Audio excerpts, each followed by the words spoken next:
নয় ধয় রস্যু। বুঝতে পারবে তোমরা লেখা? আমি যেভাবে দেখা দিছি ওরা কিন্তু বুঝতে পারবে না, পরে মনে হবে যে ম্যাডাম কি লিখছে বোঝা যাচ্ছে না। কিন্তু এখন যদি ঠিক করে দেখো তুমি তাহলে অবশ্যই বুঝতে পারবে যে আমি কোন অক্ষরটা আগে লিখছি কোনটা পরে লিখছি। এই দেখো এইখানে কি কি আছে একটু আগে শেখাইছি। দন্ত স আর ত, শয় ত কি বলতে হবে? তাহলে আবার লিখি আমি, এই যে দেখো দন্ত স ত, তাহলে দন্তের স আর ত সবাই মুখে মুখে বলতে হবে।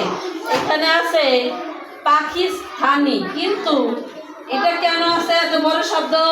এই পাশে আমরা পাকিস্তানি করছি, কিন্তু যদি তুমি ছোট শব্দ লেখো বস্তাও লেখা যায়, রাস্তাও লেখা যায়। তাহলে আমরা কি পাকিস্তানি লিখে আসছি নাকি? পাকিস্তানি।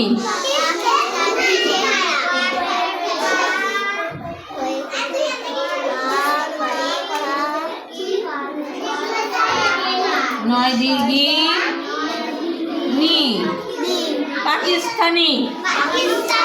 এরপরে এটা কি আছে বলতে পারবা?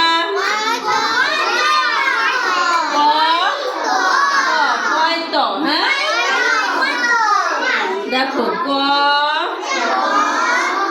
যোগ ত, মুক্তি। অনেক শব্দ হয় এটা দিয়ে, মুক্তি হয়, মুক্ত হয়, যুক্ত হয়। এই দেখো যুক্ত, এটাও কিন্তু কয়ত, কয়ত। এরপরে এটা কি আছে বলতে পারবা?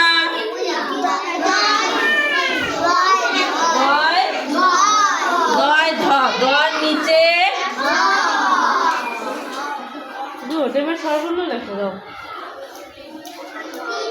দয় ধ, তাহলে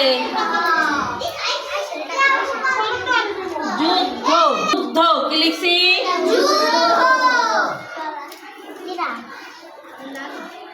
যুদ্ধ, ঠিক আছে। এরপরে আছে কি আছে? বইটা আছে, আমি দেখাই তোমাদের, দেখো এরকম আছে, এরকম আছে না বইতে? দেখো তো সবাই, দেখো বই আছে এরকম। আমি কিন্তু এভাবে লিখি নাই, তোমরা বুঝতে পারবে না সেই জন্য। এইটাও যা এটাও তাই। এখানে আছে মূর্ধন্য স আর ত। এইটা যদি বন্ধ করে এটা কি বলবো?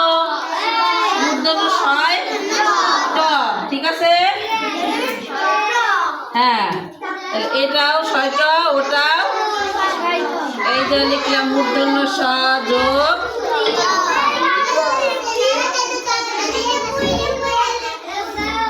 বৃষ্টি। কি লিখতে হবে? বৃষ্টি।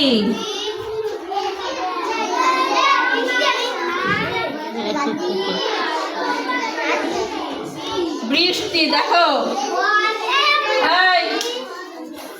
দেখছো আমি কিন্তু এই শটা এখানে লিখে দিছি, দেখছো?